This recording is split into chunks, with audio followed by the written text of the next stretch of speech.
আরে তো না গো, আমি ওকে খাবো না। আমি তোমাকে সেইবারে মুস্কানের সঙ্গে এসেছিলাম না, দেখেছিলাম তোমাকে একদম ভালো লেগেছিল।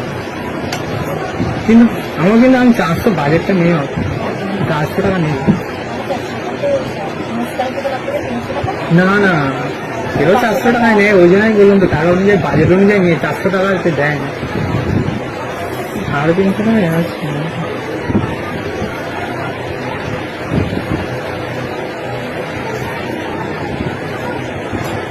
চেল্লাচিল্লি হবে নাকি?